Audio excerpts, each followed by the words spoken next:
Hello, planet Earth. Thank you for checking out the channel. Hope you're having a beautiful day, beautiful night, wherever you are in the world.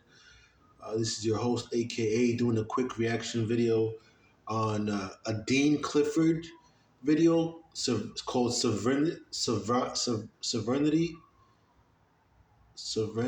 and Remedy. Serenity and Remedy with Trust Law, video number 1.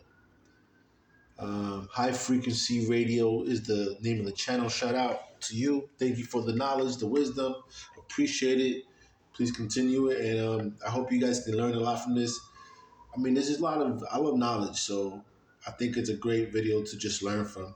Let's get right into it. No waste no time. Thank you again. Like, subscribe, share. Let's go. Positively identify yourself for that contract, and you have to be able to be identified. Not just I am, or not just I could be, but I am. Exactly. Right? Otherwise, that's bad faith as well. But as long as Also, shout out to Dean Clifford. I appreciate it as well. Know what I mean? Let's go. Identified. not just I am, or not just I could be, but I am. Exactly.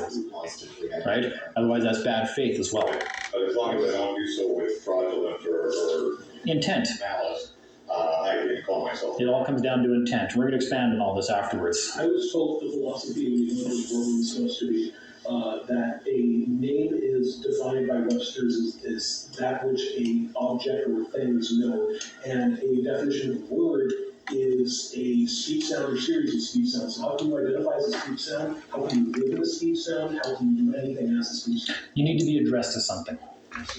I mean, the argument was that your role in the courtroom is more important than the name. Yeah.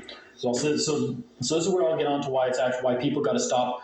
The same way that people have to stop fearing, the government finding out who you are. Like, I don't care. My name's on a whiteboard.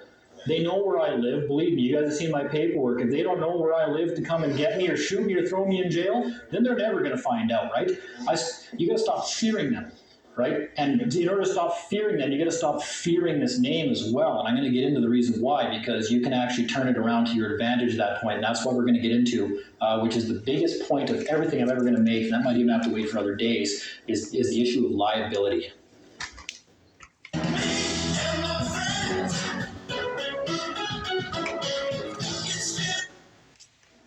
You don't care what name they're calling you. I don't care what name they're calling me.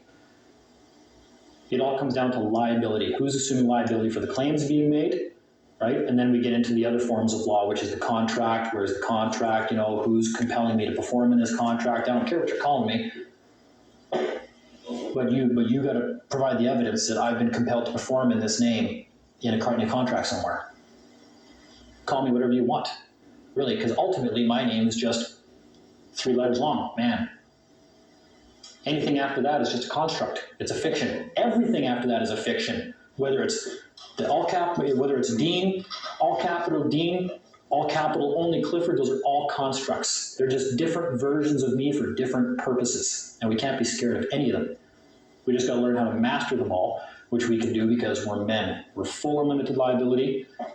We create our own destinies. We do whatever we want. We take control of things. We're full liability. And you got to learn to actually just to start to pilot this stuff and use it and say, you got it right. That's me. What's it to you? Right? Instead of no, that's not my name. I'm not a person. Right? You can use the legal. You can use the argument. Well, do you want the legal person or do you want the man? Right? The only reason that works is because what you've done now is you've differentiated the fact that there is a difference between the two names. That also, but even that could be, you're all just one same party. But the whole point is once you basically separate separate the name. So now there's, you've separated this name from that name. Now there's 2 of us, and they only want that name. And that name is now floating out there because you're saying, well, I'm over here, I'm the man, and the legal name is right here. You're distancing yourself from it, but you're not denying that it's you in some capacity because you can still act in that capacity. And that's why you've heard people go to court and make the argument, well, which capacity do you want me here in? Do Do you want me here in the capacity of the manager? Do you want me here in the capacity of the driver? According to the Highway Traffic Act, do you want me here in the capacity of this, capacity of that? I could be anything you want me to be. Which hat do you want me to wear? Which hat do you want me to wear? Exactly. Because that's all that name is it's a presumption, it's just a broad, it's just something, just to get you there. And then hoping you're not going to know how to make the proper, not arguments, but navigate yourself through the court properly. And that is, well, what binds me to that? You guys are calling me this. What is that bound to? Where's the contract? What obligations am I bound to perform in that? Did I agree to it? Was there valuable consideration? What was I supposed to perform? Was I aware of all and that's the rules of contract. And we get into that kind of stuff, right? So you got to be able to know how to get into that kind of stuff. And we'll get into all that kind of stuff later, but then there's, the talking to the judges and the judges ordering you around and ordering the sheriffs and stuff like that. That's all. But the big problem was we wanted to address what the name was. And I don't even tackle the problem of trying to come up with what that name is, because again, that's all it is. It's a presumption. It's presumption that you are that. And it's presumption there's a contractual obligation. It's presumption that you're operating in some capacity. And then you just have to dismantle the presumptions at that point, because that's what the courts operate on, is presumptions, right? So to go further from there, I guess, actually I didn't really have much in the way of a template to work on tonight with this, but okay, where to go from there would be why we're in the problem we're in. And I was speaking with people about this a couple of years ago, and it finally sank in about a year and a half ago when we got into the whole trust law issue, and the different law forms.